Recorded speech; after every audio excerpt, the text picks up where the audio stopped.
जननीं शारदां देवीं रामकृष्णं जगद्गुरुं पादपद्मे तयो श्रित्वा প্রণমামি মুহুর্মুহুঃ।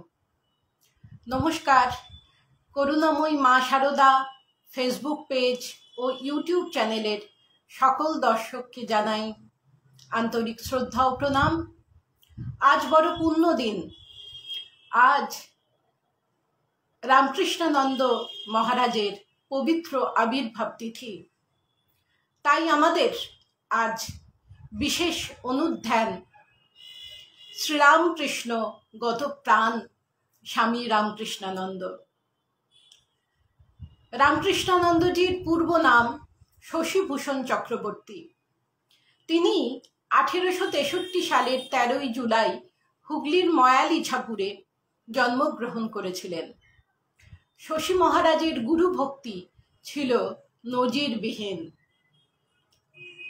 তিনি এবং শরৎ মহারাজ জাতুতো খুড়তুতো ভাই। যখন শশী মহারাজ মেট্রোপলিটন কলেজে বিএ পড়তেন, সেই সময় তিনি এবং শরৎ মহারাজ কেশব সেনের ব্রাহ্ম সমাজে যাতায়াত শুরু করেন এবং কেশব সেনের কাছে শ্রীরামকৃষ্ণ সম্বন্ধে জানতে পেরে তারা দক্ষিণেশ্বরে আসতে শুরু করেন। ঠাকুর বলেছিলেন, শরৎ শশীকে আমি ঋষিকৃষ্ণের দলে দেখেছি। যীশুখ্রিস্টকে ঠাকুর ঋষিকৃষ্ণ বলেছিলেন। শশী মহারাজ মেধাবী ছিলেন। তিনি অঙ্কে খুব পারদর্শী ছিলেন। যেমন মোহিত হয়ে বাইবেল পড়তেন, পরবর্তী সময়ে তার বাইবেল ব্যাখ্যা শুনতে অনেকেই আসতেন। সেই রকম তন্ময় হয়ে তিনি চৈতন্য চরিতামৃত পড়তেন। ধীরে ধীরে ঠাকুরের কাছে দক্ষিণেশ্বরে তার আসা যাওয়া বাড়তে লাগলো। অন্য গুরু ভাইদের সঙ্গেও পরিচয় হলো। নরেন্দ্রনাথ সুফি কাব্যের প্রশংসা করছিলেন, তাই শুনে শশী মহারাজের ফার্সি ভাষা শেখার ইচ্ছে হয়েছিল। একদিন দক্ষিণেশ্বরে ঠাকুর তাকে 2-3 বার ডাকার পরও তিনি এলেন না। তিনি যখন এলেন, ঠাকুর তাকে জিজ্ঞাসা করেছিলেন যে, নিবিষ্ট মনে তুই কি করছিলিস? 2-3 বার ডাকলাম, তোর সাড়া পেলাম না। তখন শশী মহারাজ বলেছিলেন যে তিনি ফার্সি ভাষা শিক্ষা করছিলেন। তাই শুনে ঠাকুর বলেছিলেন যে জাগতিক ভাষায় পারদর্শিতা অর্জনের চেষ্টা বাড়তে থাকলে, যদি ঈশ্বর লাভের চেষ্টাটি কমে যায়, তাহলে কিন্তু হৃদয় ভক্তিহীনই থেকে যাবে। ঠাকুর তো এক উপদেশ সবাইকে দিতেন না, তিনি অধিকারী ভেদে উপদেশ দান করতেন। তা তিনি যখন শশী মহারাজকে এই কথাটি বললেন, শশী মহারাজ আর ফার্সি ভাষা শেখার দিকে আর মন দিলেন না। দক্ষিণেশ্বরে যাতায়াত করতেন।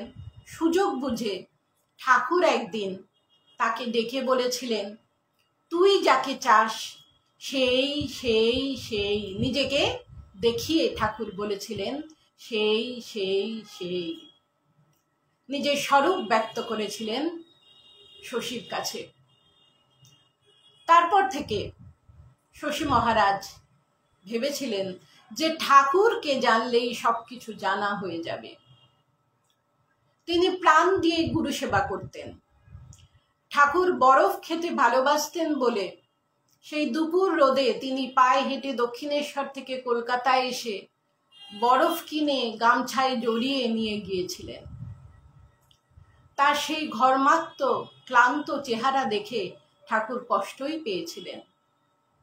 তারপর হেসে বলেছিলেন, তুই কৃপণস, মানে কিপ্টেদের হাত দিয়ে জল গলে না, সেই কথাটি আছে। সুরসিক শ্রীরামকৃষ্ণ তাই বলেছিলেন যে তুই কিপ্টে নোস, বরফ হাতে করে এনেছিস, হাত দিয়ে জল গড়ে গিয়েছে। তাই তিনি তা বলেছিলেন।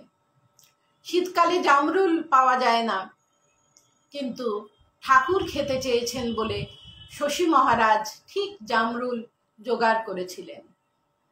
এবং ঠাকুর যখন খুব অসুস্থ, তিনি রাত জেগে ঠাকুরকে বাতাস করতেন। ঠাকুর কখনো সেই পাখাটা নিয়ে লাটু মহারাজের হাতে হয়তো দিতেন, কিন্তু তার গুরু সেবায় কোনো ত্রুটি থাকতো না। ঠাকুরের গলা দিয়ে তখন পুঁজ রক্ত বেরোচ্ছে, সেই পাত্রটি ধোয়ার জন্য তিনি বাইরে গেছেন, খেয়াল করেননি, খালি গায়েতেই গেছেন। তখন শীতকাল, ফিরে এসে দেখছেন ঠাকুর সেই অসুস্থ শরীরে কোনো রকমে খাট থেকে নেমে একটা শাল পারবার চেষ্টা করছেন। তখন শশী মহারাজ বলেছিলেন যে আপনার এইরকম শরীরের অবস্থা, আপনি তো আমায় বলতে পারতেন যে আপনার ঠান্ডা লাগছে। তখন ঠাকুর বলেছিলেন, না রে, তুই তাড়াহুড়োতে খালি গায়ে বাইরে গেছিস, তোর ঠান্ডা লাগবে, তাই আমি শালটি নেবার চেষ্টা করছিলাম। এই ছিল গুরু শিষ্যের সম্পর্ক। ঠাকুরের লীলা সংবরণের পর সেই অস্থির কলস, যাতে অস্থি এবং ভস্য ছিল, কিছুটা বলরাম বসুর বাড়িতে পাঠিয়ে দেওয়া হয় নিত্য পুজোর জন্যে, আর বাকি কলসটি কাকুর গাছের জগদ্দানে সমাহিত করে যখন মাটি ঢালা হচ্ছে, তার উপর যখন মাটি ঢালা হচ্ছিল, তখন শশী মহারাজ ব্যথিত হয়ে বলেছিলেন, ওগো, ঠাকুরের যে বড় লাগছে।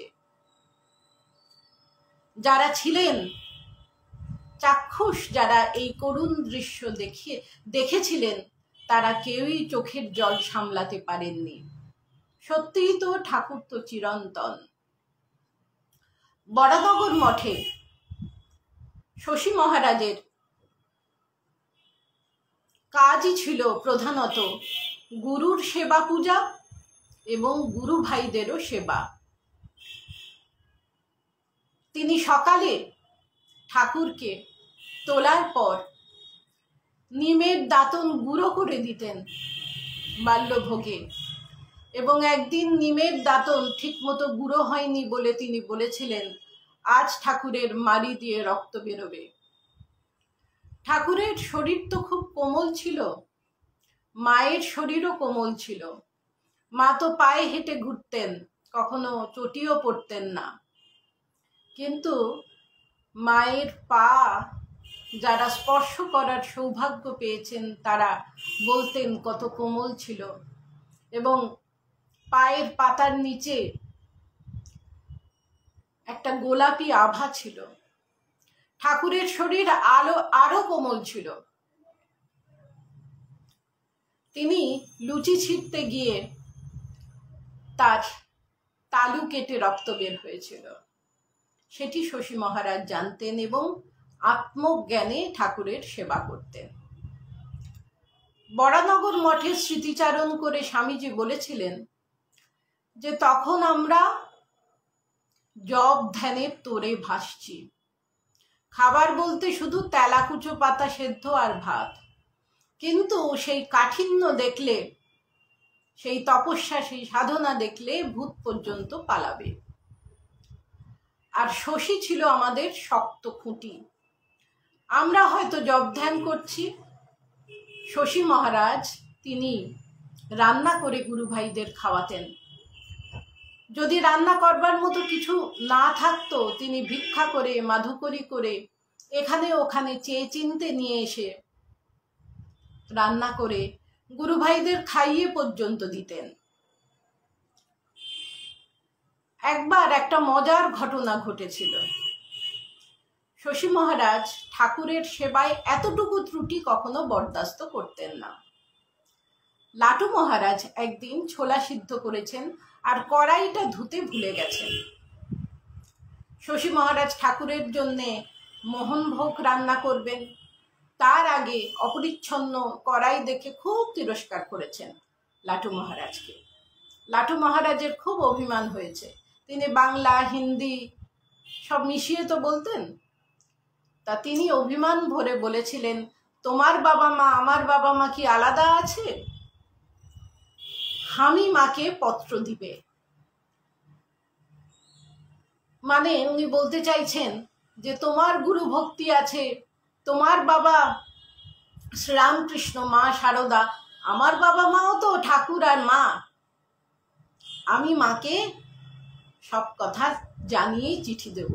এ যেন দুটো ছোট বাচ্চা ছেলে, তারা ঝগড়া করছে এবং একজন ঠোঁট ফুলিয়ে অভিযোগ করছে যে আমি বাড়িতে গিয়ে মাকে বলে দেব। ঠাকুর যেমন আনন্দ করেছেন, লীলা করেছেন, ঠাকুরের পার্ষদরাও, যারা ঠাকুরের সঙ্গে, ভগবানের সঙ্গে সংসার করেছিলেন, তারাও আনন্দ করেছিলেন, লীলা করেছিলেন। আলমবাজার মঠে একদিন একটা মজার ঘটনা ঘটে। মাঝরাতে ছাদে ধূপ ধূপ আওয়াজ হচ্ছে। সবাই বলছে বোধহয় ভূত এসেছে। শশী মহারাজ খুব সাহসী ছিলেন। তিনি একটা লাঠি হাতে নিয়ে বলছেন, আমি যাচ্ছি, দেখছি, ভূতের বাবা শ্রাদ্ধ করে আসছি। গিয়ে দেখছেন ছাদে একটা লণ্ঠনের আলো দেখা যাচ্ছে। তো ভূত তো আর আলো নিয়ে আসে না। কাছে গিয়ে দেখেন শরৎ মহারাজ আর সদানন্দ মহারাজ। এটা তাদেরই কীর্তি। রেঙ্গুনে যখন শশী মহারাজ গিয়েছিলেন, তখন তিনি কথাশিল্পী শরৎচন্দ্র চট্টোপাধ্যায়ের সঙ্গে তার সাক্ষাৎকার হয়েছিল এবং শরৎচন্দ্র অত্যন্ত বিস্মিত হয়েছিলেন দেখে যে মহারাজ ৩-৪ মাইল পায়ে হেঁটে ঠাকুরের জন্য চাঁপা ফুল নিয়ে আসছেন। শরৎচন্দ্রকে বিস্মিত হতে দেখে শশী মহারাজ বলেছিলেন, পূজা উপাসনা সকলই গো ফাঁকি, শুধু এই সুযোগে তোমারই ডাকি। এই ছিল তার ভাব। তার গুরু ভক্তি দেখে স্বামী বিবেকানন্দ তার নাম দিয়েছিলেন সন্ন্যাস নাম রামকৃষ্ণানন্দজি।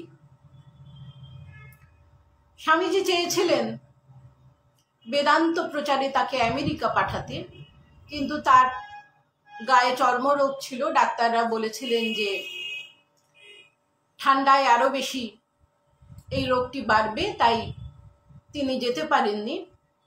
পরবর্তী সময় শরৎ মহারাজ গিয়েছিলেন। শশী মহারাজকে তিনি পাঠিয়েছিলেন দক্ষিণ ভারতে। দক্ষিণ ভারতে তিনি প্রাণপাত পরিশ্রম করে ঠাকুরের ভাব প্রচার করেন। মাদ্রাজে এবং ব্যাঙ্গালোরে মঠ গড়ে তোলেন। বিভিন্ন জায়গায় বিবেকানন্দ সোসাইটি স্থাপন করেন। তিনি শাস্ত্রজ্ঞ ছিলেন, প্রতিদিন শাস্ত্রের ক্লাস নিতেন। বিশুদ্ধানন্দজি তিনি চেন্নাই মঠে গিয়েছিলেন এবং শশী মহারাজকে খুব কাছ থেকে দেখার তার সৌভাগ্য হয়েছিল। তিনি বলছেন যে মহারাজের এই ক্লাসে যারা আসতো অনেকেই অফিস ফেরত আসতো, তাই কেউ ঘুমতো, কেউ ঢুলতো। মহারাজকে সেসব কথা বললে মহারাজ বলতেন যে আমার সে দেখার দরকার নেই, আমি রেগুলার ক্লাস নেব। এবং কোনো শ্রোতা না থাকলেও তিনি ঠাকুরকে শোনাতেন। প্রসাদ ছাড়া তিনি কিচ্ছু গ্রহণ করতেন না এবং মাদ্রাজ মঠে যারাই আসতেন, কুলি মজুর, সবাইকে তিনি প্রসাদ দিতেন। তিনি ঠাকুরের জন্মোৎসব এবং স্বামীজির জন্মোৎসব পালন করতেন। প্রথমবার ঠাকুরের জন্মোৎসব যখন পালন করেছিলেন, তখন বহু ভক্ত সমাগম হয়েছিল। হিন্দু মুসলিম নির্বিশেষে সবাই এসেছিলেন। মাদ্রাজে খুব গরম, মহারাজের হয়তো খুব গরম লাগছে। তিনি ভাবলেন যে ঠাকুরেরও তো তাহলে গরমে কষ্ট হচ্ছে। ছুটে গিয়ে তিনি ঠাকুরকে সারা রাত বাতাস করতে লাগলেন। হয়তো রাত্রে তার মশা কামড়াচ্ছে, দেখছেন মশারির ভিতর মশা, ভাবছেন ঠাকুরেরও তো তাহলে ঘুম হচ্ছে না। ছুটে গিয়ে ঠাকুরকে পাখার বাতাস করতে লাগলেন। ছাদ ফুটো হয়ে জল পড়ছে, তিনি ঠাকুরের কাছে গিয়ে সারা রাত ছাতা খুলে দাঁড়িয়ে আছেন। ঠাকুরকে স্থানান্তরিত করছেন না, পাছে প্রভুর বিশ্রামে ত্রুটি হয়। এমনই ছিল তার প্রাণ ঢালা ভালোবাসা। তার ঐকান্তিক ইচ্ছা ছিল রাজা মহারাজ এবং শ্রী শ্রী মা যেন দক্ষিণ ভারতে পদার্পণ করেন, দক্ষিণ ভারত যেন তাদের পদধূলি ধন্য হয়। যখন রাজা মহারাজ এসেছিলেন মাদ্রাজ মঠে, তার আগে মঠবাসীদের তিনি বলেছিলেন, স্বামী ব্রহ্মানন্দ ঠাকুরের নিজের সন্তান, এটি সব সময় মনে রেখো। তোমরা যখন তাকে দর্শন করবে তখন ঠাকুর কেমন ছিলেন কতকটা তার আভাস পাবে। তার অহং সম্পূর্ণভাবে মুছে গেছে। আমরা তাকে শ্রীরামকৃষ্ণের পুত্র জ্ঞানে ভক্তি করি। গুরুবৎ গুরুপুত্রেষু। রাজা মহারাজ ঠাকুরের সঙ্গে এক বিছানায় শুতেন, অনেক সময় এক মশারির নিচে। তার ছিন্ন বস্ত্র দেখলে ঠাকুর কেঁদে উঠতেন, চেঁচিয়ে বলতেন, কেউ কি নেই যে রাখালকে একটা নতুন বস্ত্র কিনে দেয়? কেউ ঠাকুরকে ফল মিষ্টি দিলে ঠাকুর বলতেন, রাখালকে দাও, আমি রাখালের মুখে খাবো। কেউ কোনো অভিযোগ করলে ঠাকুর বলতেন, রাখাল ছেলে মানুষ, ওর দোষ দেখো না, ওর তো এখনো গাল টিপলে দুধ বেরোয়। সেই সব কথা শশী মহারাজ মনে রেখেছিলেন। তাই ব্রহ্মানন্দ মহারাজ যখন মাদ্রাজে ছিলেন, এক ভক্ত ফল ফুল নিয়ে এসেছিলেন ঠাকুরের জন্যে। তিনি মহারাজকে দিতে বলেছিলেন, ব্রহ্মানন্দ মহারাজকে। তখন সেবক মহারাজ বলেছিলেন যে ঠাকুরের জন্যে নিয়ে এসেছেন, কি করে মহারাজকে সেটা নিবেদন করব? তখন শশী মহারাজ বলেছিলেন, রাজা মহারাজ গ্রহণ করলেই জানবে ঠাকুর গ্রহণ করেছেন। শ্রী শ্রী মায়ের মতো তিনি, তার অদোষ দর্শিতা ছিল। এক ভক্ত তাকে বাড়িতে নিমন্ত্রণ করেছিলেন, কিন্তু তিনি ভুলে গিয়েছিলেন। মহারাজ গিয়ে তার বাড়ির সামনে দাঁড়িয়ে আছেন, অপেক্ষা করছেন, কিন্তু ভক্তটির দেখা নেই।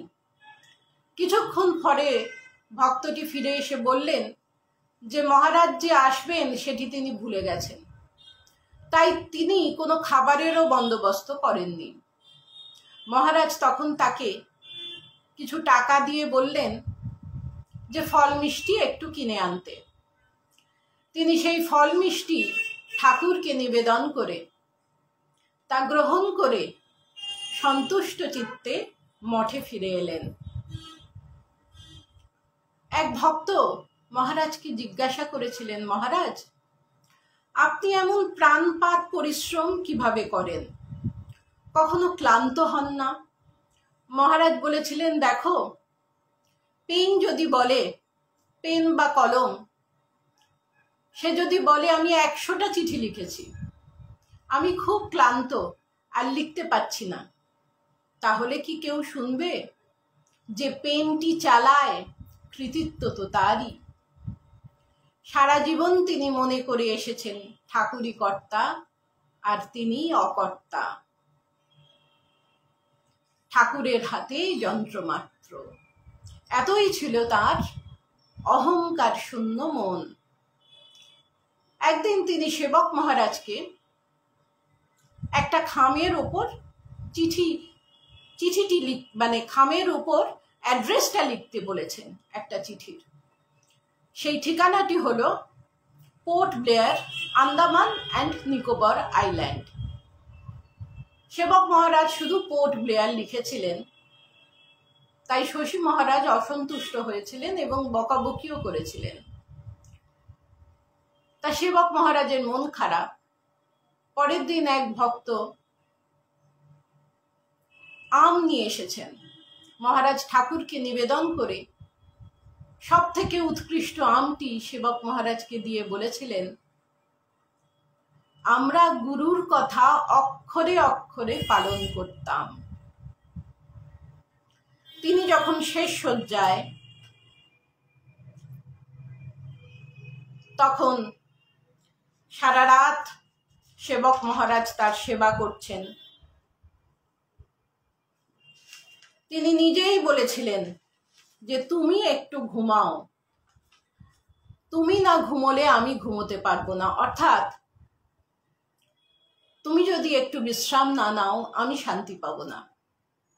রথযাত্রার দিন তিনি সেবক মহারাজের হাতে কিছু টাকা দিয়ে বলেছিলেন, রথের মেলায় যাও। ঠাকুর আমাদের বলতেন, রথের মেলায় অনেক দরিদ্র মানুষ আসেন কেনা বেচার জন্যে, রথ দেখতে যেতে হয়, সেই রথের মেলা থেকে কিছু কিনতে হয়। ঠাকুর আমাদেরও কিছু পয়সা দিয়ে রথের মেলায় পাঠাতেন। এমনই ছিল তার ভালোবাসা। শ্রী শ্রী মা যখন দাক্ষিণাত্য ভ্রমণে এসেছিলেন, তিনি তীর্থ ভ্রমণের সমস্ত ব্যবস্থা করে দিয়েছিলেন।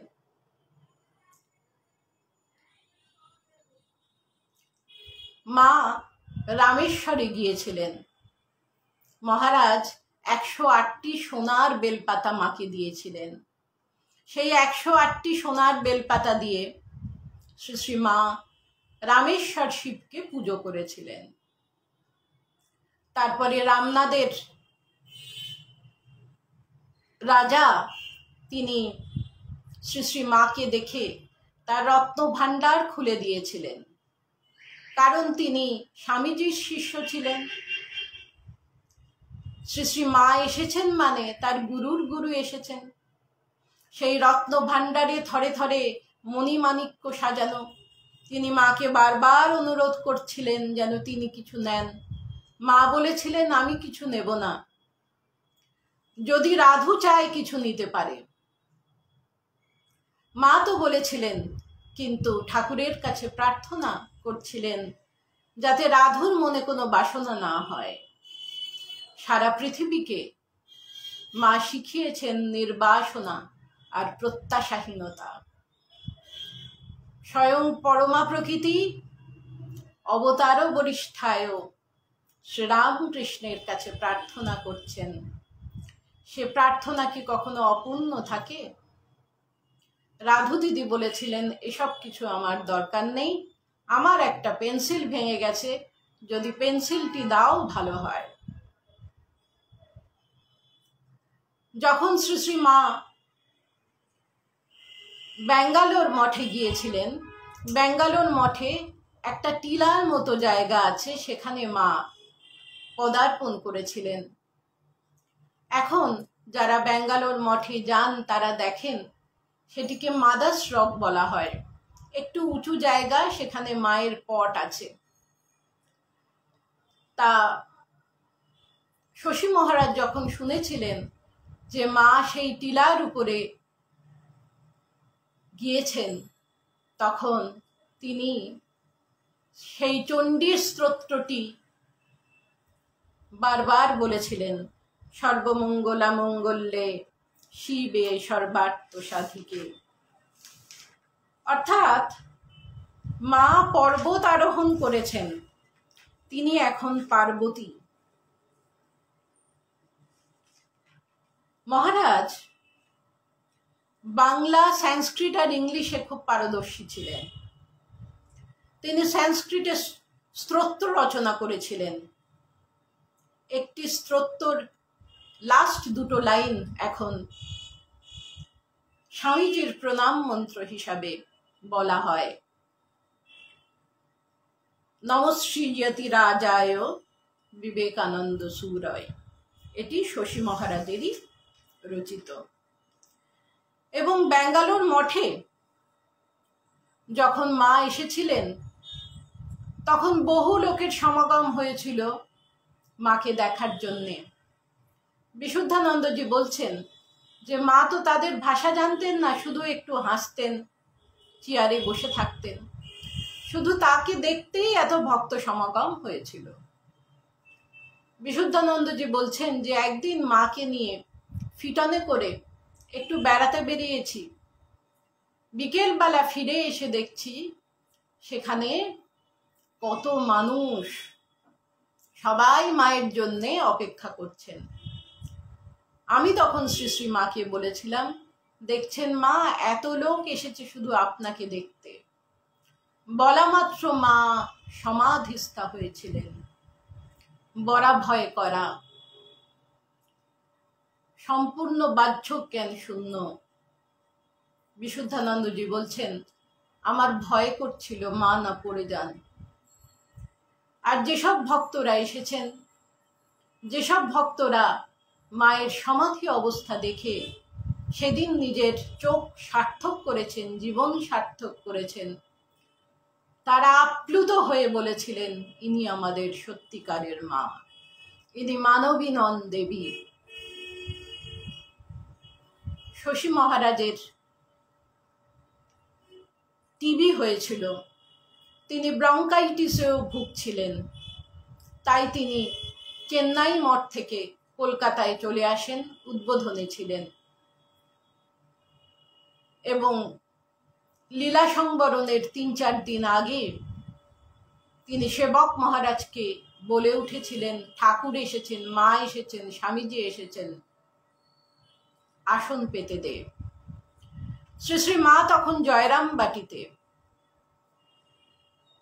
মহারাজের খুব ইচ্ছা ছিল মা যদি একবার আসেন। তিনি কৃষ্ণলাল মহারাজকে দিয়ে খবর পাঠিয়েছিলেন, কিন্তু মা আসতে চাননি।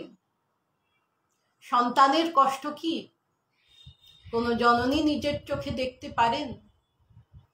কিন্তু রামকৃষ্ণানন্দজির এক অলৌকিক সূক্ষ্ম দর্শন হয়েছিল, যেটি তিনি পুলিন বিহারী মিত্রকে বলেছিলেন, আর এই বিষয়ে গান রচনা করার জন্যে গিরিশ ঘোষকে অনুরোধ করতে বলেছিলেন।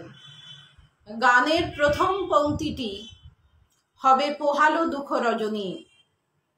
গিরিশ ঘোষ এই গানটি রচনা করেন এবং পুলিন বাবু মাকে শোনান।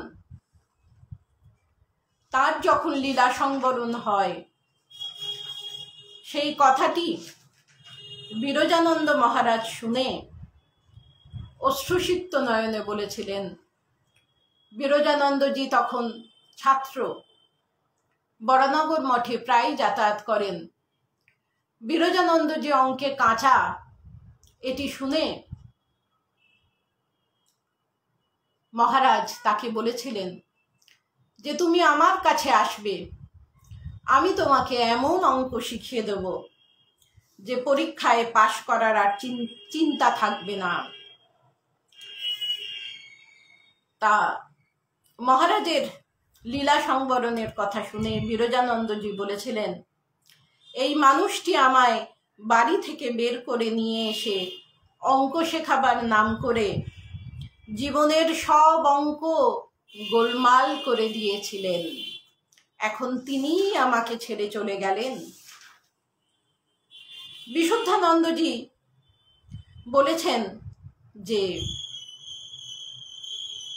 শশী মহারাজ ছিলেন একজন কর্মবীর। সকালে ঘুম থেকে উঠে ঠাকুরকে তুলেই তিনি কুট্টে বসতেন, তারপরে আমাদের উপনিষদের ক্লাস নিতেন, তারপর স্নান করে ঠাকুরের সেবা পূজা, বিকালবেলা লেকচার, আবার ফিরে এসে ঠিক সন্ধ্যের আগে তিনি ফিরে এসে ঠাকুরের সন্ধ্যা আরতি করতেন। তিনি ছিলেন একাধারে উপদেষ্টা, বক্তা ও লেখক। তিনি বাংলা, ইংরেজি ও সংস্কৃতে বক্তৃতা দিয়েছেন, প্রবন্ধ লিখেছেন। বাংলায় তার লেখা রামানুজচরিত এক অমূল্য সম্পদ। ইংরেজিতে তার বক্তৃতাগুলো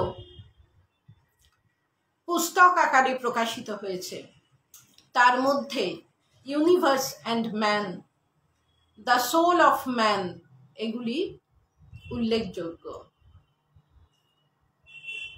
মহারাজ জীবন সায়ান্নে এসে শুধু শ্রী শ্রী মাকে স্মরণ করেছিলেন এবং তার সূক্ষ্ম দর্শনে যে উপলব্ধি হয়েছিল, যে অভিজ্ঞতা হয়েছিল, তা তিনি গিরিশ ঘোষকে জানাতে বলেছিলেন। অর্থাৎ মহারাজের ভাব আর গিরিশ বাবুর ভাষা। পোহালো দুঃখ রজনী, গেছে আমি আমি ঘোর কুস্বপ্ন, নাহি আর ভ্রম জীবন মরণ, হ্যারো জ্ঞান অরুণ বদন বিকাশে হাসে জননী। তিনি এবার জীবন মরণের পারে যাচ্ছেন। তিনি এখন ভয়হীন, তার সামনে শুধু শ্রী শ্রী মায়ের হাসি মুখ। বরা ভয় করা দিতেছে অভয়, তোলো উচ্চতান গাও জয় জয়, বাজাও দুন্ধুবি সমন বিজয়, মার নামে পূর্ণ অবনী।